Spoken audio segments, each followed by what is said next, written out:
Peter Mason lives life to the beat of his own drum. He is a passionate drum corps participant in 2 different groups, and he also loves food, art, and is an adult living with 22q. He's had over 40 surgeries in his life so far, and he is just a very incredible guy, optimistic, artistic, and kind. I am honored to introduce you to Peter.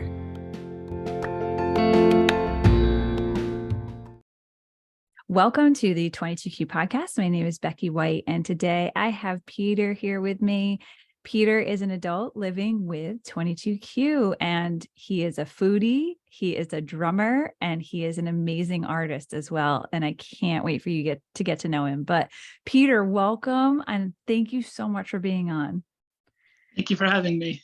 Of course. Tell us about yourself. Please introduce yourself, where you live, where you work, your family, what you like to do, everything. So I live in Connecticut.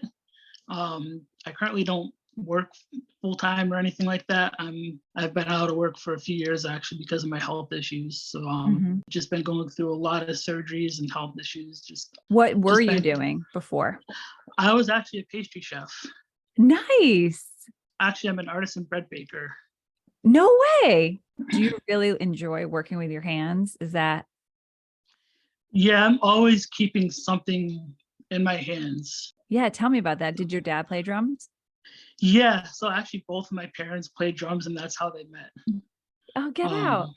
They were both in fife and drum corps, which is a huge activity here in all over New England, and it's actually a big activity all over the world, but specifically within New England and all over the East Coast and over parts of Europe. It's really big. We have a lot of friends in Switzerland, so our drum corps has actually traveled to Switzerland multiple times. I think I've been there 4 times already. I've been to Canada. We just got back from a trip to England in September. That's amazing. I've been to Germany and France and a few other places. And we've got another big trip with our family just coming up in May. That's great. So drum and music has just been core in your family life, it sounds like. Yes. Yeah. You had drumsticks in your hand at 3 years old and you just started playing. And this was before I could walk or talk as well. Right. And, tell us about your journey with 22Q too. And please share with us your 22Q journey and how it began. I've talked to my parents a little bit about when I was very little. I was diagnosed around the time I was born, and they sent me Montefiore Hospital in New York. And at that time, that's where Dr. Sprinson was.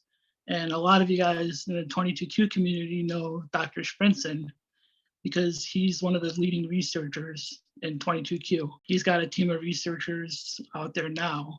Some of them are actually at Connecticut Children's Hospital, which is where I go. I have my cardiologist there, but I go there to see my cardiologist before my major surgeries.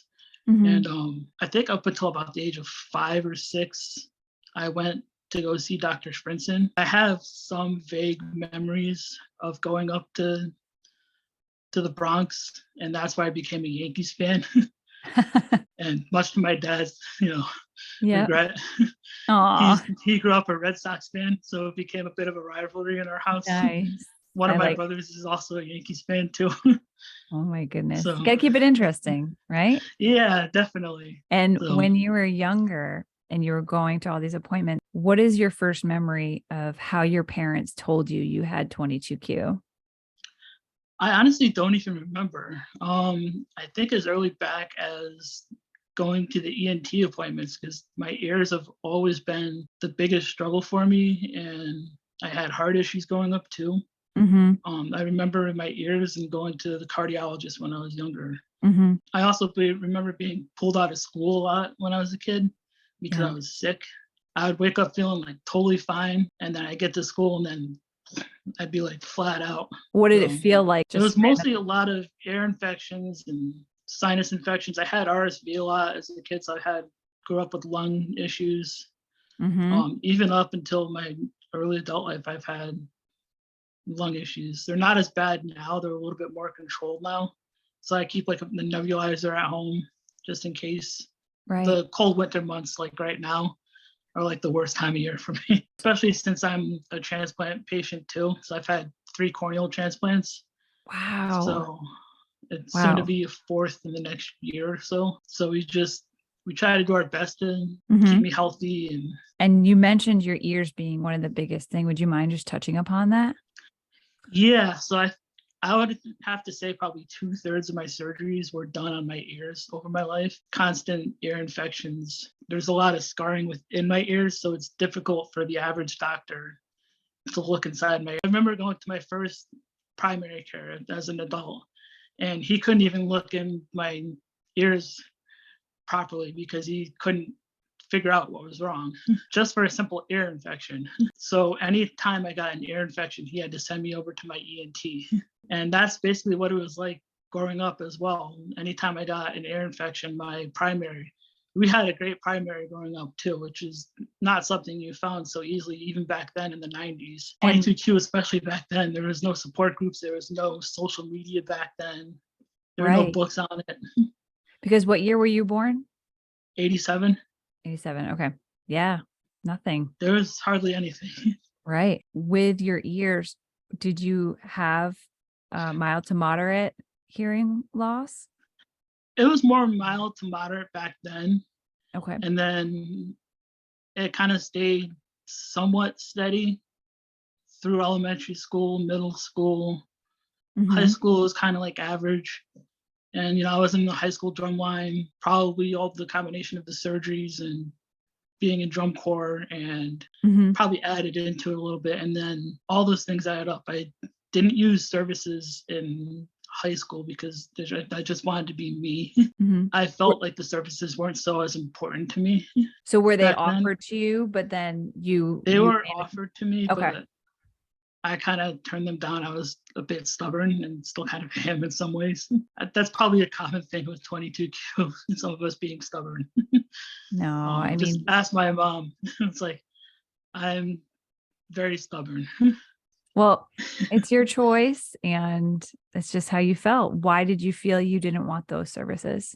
I think mostly I just wanted to fit in. I just wanted to be one of the kids in high school. Hmm. So I had a good group of friends when I was in high school, and I wanted to keep that going. I was also bullied a lot in middle school. That was the time when we were moving from just one school in elementary school to a bigger school with new kids for the first time. Never met you before. So we're like out of this small little bubble that, you weren't in before. So you're not protected by the teachers that you had before. And all of a Right. sudden you have a new surrounding. A Hmm. little bit scary. Yeah, of course. And how did you So deal with that bullying? What was not your very outlet? well. It wasn't very good at times. So I almost didn't end up finishing middle school, but my parents fought to get proper services for me, just to finish middle school. It was a struggle. That much I remember. Do you find that you've shut those memories out, or do you just choose not to go back to those memories? For a long time, I shut them out. It was only until like a few years ago I started therapy for a lot of issues I've been going through. Have you found it helpful? Very helpful. The Good. first couple therapists I went through were like not good for me. Hmm. So it took a few therapists to get that right therapist. And I've been with the same therapist now for almost 2 years. That's wonderful. And You it's gotta kind of find like Good Will Hunting, that movie Good Will Hunting, exactly, where he's like, I don't need therapy. I don't need therapy. And all of a sudden he finds the right one. exactly. It's So, part of the process with therapy is finding the right person to help you through it. With your diagnosis, you had mentioned your heart as well. What sort of challenges have you had with your heart? I had open heart surgery at the age of 9 years old. I was born with a VSD with a small leaky aortic valve. It's actually kind of really small. It's hard to detect. I think like the average cardiologist probably wouldn't even really notice it. I'm not even entirely sure on it, but so Right. I still go every year to get it checked. It's still there slightly. Hmm. Um, but my cardiologist that I have now at the same exact office, um, he said that I'm in good condition with it now, and I probably wouldn't need surgery for the longest time, if at all. That's So great. That's But really great. they did also find like a few years ago that I have like a slightly enlarged heart. So we're keeping an eye on that as well. So Okay. Okay. And has that affected your ability to partake in other things, whether that while you were growing up, whether it was sports or anything else? um so we did try sports when we were kids. Mhm. So we played baseball for a little while. I did the Boy Scout thing for a little while. Soccer, basketball, even a little bit of tennis. Mhm. I tried volleyball middle school to high school for a little bit. I wasn't very good at them. Yeah, I am not an athletic person. So we ultimately decided that drum corps is our like main activity. that's We wonderful. march up to about 30 or 40 parades a year, Wow. like all around the East Coast and sometimes all around the country if we travel enough, and it brings us all around the world. There's no more unique activity than drum corps. I love that your family has drum corps. I think that is beautiful. It's just a wonderful thing that your family has, that not Yep. many families can still say as a 35, Yeah, 34. 35 this year. I think it's just wonderful that your family has drum corps. And how has that bond and family time meant to you? It's meant a lot. It's held our family together through a lot of tough times. Like in many ways, when we've had our struggles, like drum corps itself has been like my extended family. And I know like I can always go to drum corps and just feel really relaxed. And that's my outlet. Yeah. That's my biggest therapy. I Mhm. have so many friends just in drum corps that I can rely on. That's good. And that's so important, right? It's so important to Yo, have that connection, to have that community to rely on. absolutely. That's great. You had mentioned a very high number of operations. Would you mind sharing that, the number of operations you've had? Yeah, I've had 40 surgeries to date. That that is uh, that's a lot. And out of all of those, which one was the most challenging for you, if you don't mind sharing? Ooh, there's been a number of challenging ones. So one of them not necessarily a surgery per se, but I had a deviated septum that went horribly wrong, and I ended up in the emergency room afterwards, and I ended up having a spinal tap afterwards in the emergency room, Wow. and I ended up in ICU. All for a That one deviated nearly, septum. yeah, that one nearly killed me. Oh my gosh. Wow. So I've you been in ICU twice in my adult life, and that was one of them. operations are very common with the 22Q community. And do you foresee yourself having to do any more other than the not ortho, Yeah, not ortho, ophthalmology? ophthalmology. Yeah. So Yeah. with the ophthalmology stuff, I was diagnosed with a rare disease called keratoconus in both eyes. So tell me about Um, that. I've never heard of it before. so keratoconus, like everyone knows about corneas, which is like part of the eye. So basically, it takes place when there's like some scarring or damage done to the cornea, and it starts to bulge out in like a cone shape. And no one really knows exactly how it causes. Sometimes it could be natural, and sometimes it could be not so natural.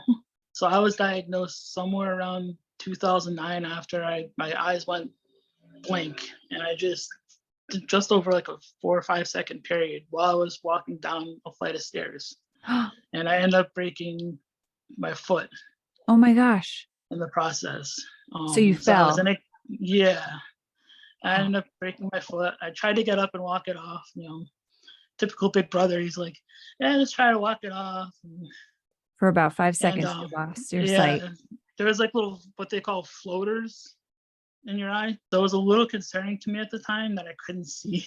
Obviously, after I recovered from my foot injury, I ended up going to some consulting ophthalmology in Farmington, and I think it was within 2010 I had my first corneal transplant. So it was like a bit of a waiting period to get a transplant at Hmm. that time. Now it's just easier. They have like donor banks, but this eye has held up really well comparatively to the right eye. Mm-hmm. The right eye stayed stable early on for a lot of years. And then probably around 2018, that's when it started to slip a little bit, Mm-hmm. right when I was going through the cochlear implant surgeries. Oh my So it's goodness. like, and this is where I've learned that I need to slow things down with my body and not go through so much at once. But you can't exactly help that all the time, with 22 kilos. Like sometimes it all catches up to you, and so you have to go through stuff. But I'm learning to pace myself and slow down a bit if I can help it. That is important. Slow down and take a breath, and Yeah, also just know when there's too much going on. yeah, it's not so easy all the time. Mm-hmm. So with But your eyes, will you need reoccurring operations for the rest of your life? that's basically an unknown at this Okay. point. But we're gonna fight to keep the vision as long as we can. I've had 3 corneal transplants. So I've had the one in the left eye and then 2 in the right eye. We didn't know about rejections with the transplants when the sight just goes Okay. unexpectedly. And we found out it was because of my immune system, because I was born with a compromised immune system. That was unexpected to me. With your eyes, will you need, is there, because it's an organ transplant, right? Or no? It's not exactly an organ, and it's a good question, actually. It's not exactly an organ transplant per se. It's more of a tissue transplant. So it's a tissue transplant. It's a Yeah. tissue transplant. Will the donor tissue need to be operated on and replaced? So the way I've been told by my surgeons over the years is that there's no exact known for this. Everyone is different with how they take to it. Um, they're supposed to last typically 20 to 30 years before we know anything at all, which is Okay. pretty good. That's really good. Um, I didn't know if it was yeah. like 5 or 4. But when I went through the process with my right eye, we weren't expecting what we got with it. But basically, this is when I was going through so many surgeries at once with other health issues. I think I was going through 5 other surgeries in a short period. Oh my gosh. Because my cochlear implant surgeries were rejecting at the same time. I had infections around the abutments, and I had to replace these surgeries, these implants at the same time. And I almost lost one of the magnetic devices out of my skull because the Oh my stitches gosh. popped open. But When did you decide that you needed the cochlear implants? What was the driving force with that? so I was out with my mom one time, and my hearing, what I had, which was just kind of average at that point, it might have even been at another audiologist appointment. I had inner ear devices at that point, and they weren't working as well. My hearing had just went, it just crapped out completely. Wow.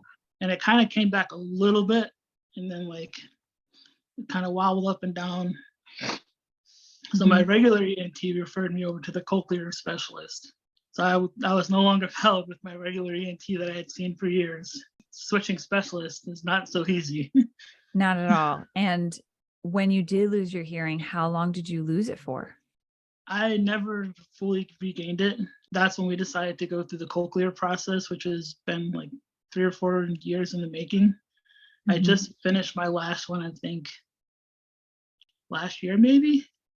That's So wonderful. Congrats. yeah. So it's like no more surgeries directly on the skull for a long time, hopefully. So I'm finally like growing out my hair long, and That's I've had to awesome. have like a shaved head for a long time because of the surgeries. So I'm growing out the Right. mustache and having What fun was, with it for a little while. that's good. That's good. And what was that grieving process like for you when you lost your hearing? Because with music being such a key part of your family and yourself, Mhm. I can't imagine how devastating that might have been at the beginning, but I don't want to speak for you. What was that like for you? It was extremely difficult because I was also going through the vision issues at the same exact time. Around that time, I was diagnosed with epilepsy. I was in ICU for the second time. So it's like within that 4 year period or so, I had just gone through an extreme amount of trauma. That is a lot for one person. Yeah. What got you through it? Um, I had one of the biggest meltdowns during that time. Mm-hmm. And I was having panic attacks, and I was diagnosed with PTSD during that time. And that's when my family decided like we need to do the therapy thing, Mm-hmm. and that's a big part of what got me through it. That's great. So the other thing that I wasn't sure I was going to mention, a lot of people, it's kind of a taboo subject in the 22q community and also in other health communities too, is since my right eye is paralyzed partially right now since the last 3 or 4 surgeries, my doctors have given me a medical marijuana card. It's not something we took very lightly either. We did a ton of research in that process. We almost lost my eye in the process too during this time. Yeah. And we fought to keep it. So Have you found it helpful? extremely helpful, and more than one reasons. It's not meant to get high or anything, but it's meant to replace certain things. Like I was on painkillers at the hospital on and off. Those things are a lot worse to be on and off of them so many times. And this has replaced at least 4 or 5 medications, maybe 6 medications just in the last year. Currently, I'm on about 20 medications as it is. Well, it sounds like your family did their research Yep. and looked into it, and myself included. right, and figured out what was best for you. And I think that's a really important message for anyone, whether they have 22q or not, is that you need to do your research. You need to talk to your doctor, and whatever it is you are looking to cure or fix or help manage pain, whatever it is, take the right course of action for you. And this is just a temporary pain management. It's not, it's not something I take lightly. I always say, talk to your doctors seriously about this when you go through something like this. Start low and slow if you're going into something like this. And whoever's going through the process with you, they will definitely guide you through the process. Exactly. Yep. So thank you for sharing that. no problem. It's good to know. And what does a typical day look like for you now as you're managing your 22q? Well, I don't drive, so that's a huge part of it. I know a lot of people wonder that, with adults in 22q, with the epilepsy and the vision issues, I can't drive. So I have to rely on others to get around when I have appointments. So mostly I get up. I have a dog, so she's like my big reason for getting up in the morning. Nice. What's her name or his name? Bridget with a D. Oh, Bridget. Yeah, she's an English Hound Pointer mix. She's a big part of your life. Yeah, so I currently live at home with my parents. I know a lot of parents are wondering what my kind of living situation is, being, an adult with so many health issues. We have a 3-family home, which we're renting out the 3rd floor. So mine is kind of like almost like an in-law apartment type situation. I have a full space to myself. So I've actually got a studio space apartment kind of to myself. I'm actually doing this interview from my art studio within the apartment. So we actually turned one of the spare bedrooms into an actual studio for me, covered in drums and that's fine. Art supplies in my sneaker collection. That's awesome. So you're a sneakerhead, huh? Big time. I got about 10 pairs of sneakers currently. Nice. So I'm trying to grow it. What do you like to collect the most? What brand? Definitely Nikes and Adidas. So nice. I love Jordans and Dunks. I haven't gotten any Dunks yet, but I do love them. I have some SBs, which are similar to Dunks. That's awesome. What size are you? So just in case anybody's listening and they want to send you a pair. Size 11. All right. You heard it. Get him some size 11s, guys. What's your favorite color? I do have some red and white and black colors. I have some black and white and blue. So I love different multicolor shoes. I don't like too simple. So me neither. Nothing pink. Nothing pink. All right, you heard it. Nothing pink. Size 11. That's it. So, It's good to have hobbies. It's good to have interests, and it's good to have these other things in your life to look forward to.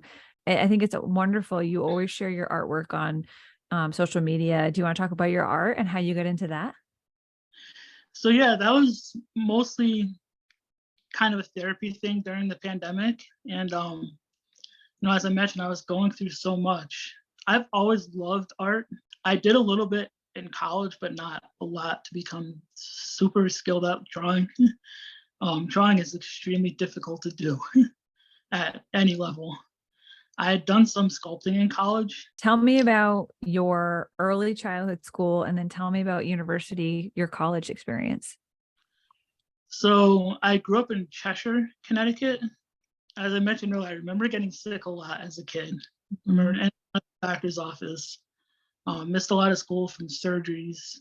Mm-hmm. Um, Even when I was in school, when recovering from the surgeries, I remember like having bandages on my head. But when I couldn't do recess, I remember I had some friends early on that are still friends today, which is awesome. That was great. They would actually come inside, especially during the colder months, and they would play board games with me. So I have like a lifelong love for board games. Me too, my friend. Me too. What's your favorite board game? I love all of the classics.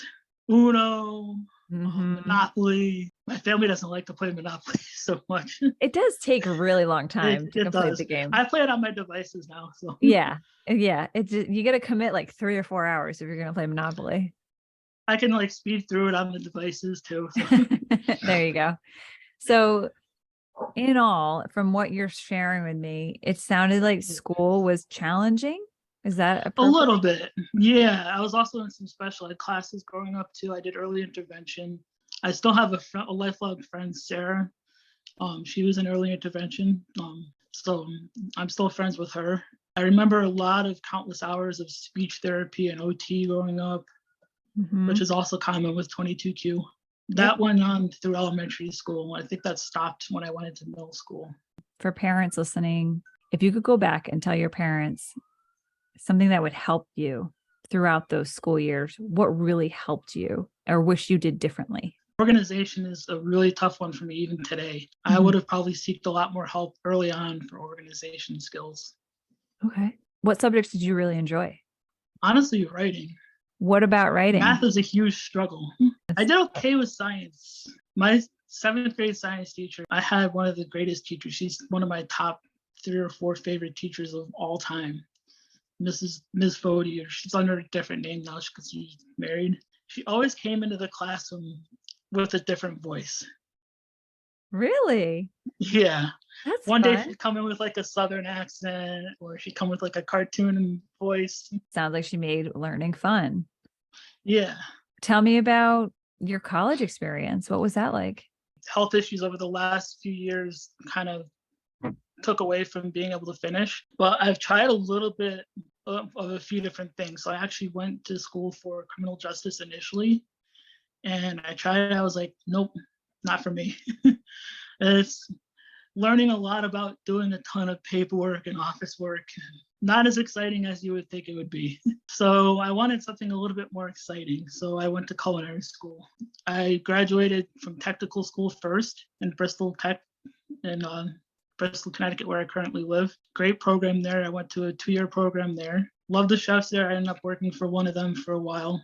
Fantastic teachers there, and they're very patient. You just got to work hard. And I was working full time on the graveyard shift at a restaurant Wow. while I was going to school. I think that's a big part of like my sleeping habits and why I'm such a night person. It's like I've always had sleeping issues too. That's another, 22q thing with me. It's like I'm just always not sleeping. Why is it So I challenging? do also have like sleep apnea too. So it's like I use a CPAP machine with the breathing issues. And it's just always is. I think part of it is like the trauma issues too. Right. Sometimes I wake up thinking I'm in the hospital. Really? Yeah. You've had so So, many surgeries though, Peter. yep. And I can Yep. see how you would sometimes wake up and think that you're in the hospital. How has that been for you? It's been manageable, a lot more manageable over the last, you know, 2 or 3, probably 2 years, especially Mhm. with the therapy that I've been getting. There's people that prefer not to do therapy, and that's okay, that's their choice. But to those that are like really like, no, no, no, like they're like on the fence about it, like give it a try, see what happens. And then if you don't like it, Yeah. that's okay. That's your choice. It can really help. Great words of At the advice. very least, you find someone to talk to. You know, there's a lot of 22Q adults out there that are just really lonely. Mhm. Some of them that I've talked to. What would you say to anyone listening that has 22Q that's feeling lonely? What would you say to them? Just find someone to talk to. Let just vent to someone. Mhm. Let them know what you're going through. I'm mentoring a couple people at the moment, so it's like I'll message people now and then. The 22Q Family Foundation and the International 22Q organization. Those two have been the best resources for me. Both have connected me to some of the best friends that I've had in this community. I think it was Bobby Judge's group that she's an admin on, and Bobby Judge has been a wonderful friend to me. And That's great. she was one of the first 22Q parents that I met. She's got a son Tommy who has 22Q, and I think he has another duplication or deletion as well. So it, I've been friends with her and her son Tommy for a while, probably 3 years now, 4 years, and I joined that group, the George group, which I think has like 10,000 people in that group, and that's where I also met my former best friend Adam Alick, who had passed away, 2020 while I was Mhm. waiting for heart surgery. So, I'm so sorry. yep. So, How old was he? 22. He's 22. So, too Right. many. Yeah. Do you Yeah. So I've come to learn there's not so many adult males with 22Q. So Mhm. it's difficult to find friends that go through the medical challenges to really connect with. Mhm. So it's been a little bit difficult to find the friends that truly understand. But I do have some friends. My friend Ashley actually lives in Connecticut, only a few towns over from me. That's nice. So we Do you chat all the time through text. How important has it been for you to connect with other people who have 22Q? Very important for me. Mhm. It's so important. Right. What would you say to someone who is living with 22Q and has yet to meet someone? What would you say to them? Just make the connection and try your best to make a few friends and share your story. Just get it out there I think that's great advice. You know, and be don't yourself. be yourself, Peter. I love it. Be yourself. Hmm. I don't know what it's like to live with 22Q. I see it through my son's eyes, so I have a different perspective, but I have so much respect and love for anyone who does have 22Q, just having seen what my son has gone through. And for me, my son's the bravest person I know. And I know that when I talk to other parents, they typically say the same thing. Do you see yourself as brave? I never really thought of it as much. I just see it as living day to day. Right? It's your life. It's what you live People with. always ask me like, how do you go through it? For me, it's just living day to day. Yeah. What would you wish people say to you? Have you ever had a situation where people just don't know what to say? And if you could tell them, what would you wish people would say when they find out you have 22Q? Well, not necessarily finding out about 22Q, but I've had instances like where people say, why does he act out this way? Or why does he do this or that? Think before you speak, definitely. You don't know what people are going through. I think that's great advice for anyone. Think before you speak. Hmm. Your words have power. And what are your hopes and dreams, Peter? What do you hope to accomplish in the next couple of years or so, or in the future? What are your hopes and dreams? Ooh, I've got a lot of dreams over the next couple of years. I have projects that I really want to do. Some of them cost money, obviously, but I want to start sneaker customizing. Nice. Yeah, I want to do my own art on it, color blocking and taking a blank white shoe or just a blank shoe and turning it into something different. And I love it. yeah, there's a lot of different ways to do it. So you get like some kind of a painting kit. There's a lot of like leather painting kits out there. And eventually I'll get like an airbrush kit and I'll do something like that. You should. So, can I be your first customer? Sure. Yes. I want the first pair. No, I'm just kidding. If you want me to be the first customer, I'm happy to be, but I would love a pair of your shoes whenever you get that started. I'm going to do my own first though. Yes. The first pair should definitely be yours, but I want to be like close in line after that. So sign me up. Maybe we'll do a 22Q podcast show. Yes. I love it. Right now it's a dream. So yeah. Hey, dream big. Never know. Yeah, that's the thing. It's like you always have dreams. Just always dream big, and try to go as big as you can. If it happens, it happens. So yeah, I've gone for some pretty big dreams before, and some of them have happened, and some of them haven't. I've traveled around to different countries before. I lived in Switzerland for about 4 months. Wow, what was that like? It was one of the most incredible journeys of my life. What a great life experience. Definitely. Right. And you've shared a lot of struggles and you've shared a lot of things you've had to go through and endure in your life. What sort of phrase or quote keeps you going? So I actually made a button out of this, and I have a few buttons out at home. Expect the unexpected and live life to the fullest. Is that your mantra? Pretty much. One of them anyway. What advice or final thoughts would you have to give to anyone listening, whether it's a parent who has a young child with 22q, whether it's a medical professional first learning about this diagnosis, or someone living with 22q? What kind of advice or final thoughts do you have for them? Try to find a little bit of happiness through what you're going through. Mm-hmm. My mom and I, we've always put a little bit of humor through what we go through, even like when we're in the hospital. So we always have humor, and stubbornness, and all the little good stuff. So it's like we add it all together. So just try to find a little bit of happiness through it all. Not easy what we go through. It is not. It is not at all. And I just want to ask you a ton of questions, Peter. I know. I think this might have to be a 2 interviews. I just think you're just such an optimistic, artistic, creative individual. And that's the other goal I have, is I want to do a book eventually.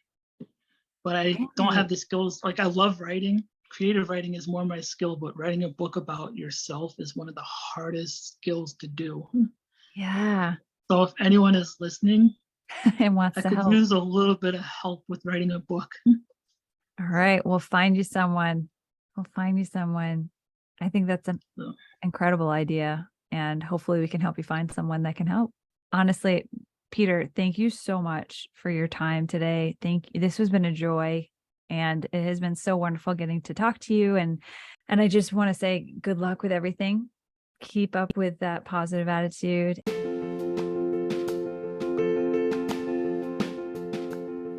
Peter, thank you so much for being on the episode today. You are such an optimistic role model for all of us, and I wish you nothing but the absolute best.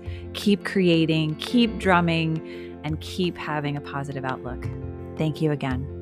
And to all of our listeners, thank you for listening. And if you'd like to reach me, ask me any questions, or possibly be on this podcast, you can contact me at 22qpodcast@gmail.com. Don't forget to subscribe and share this podcast wherever you listen. And never forget, 22Q family, that you are not alone.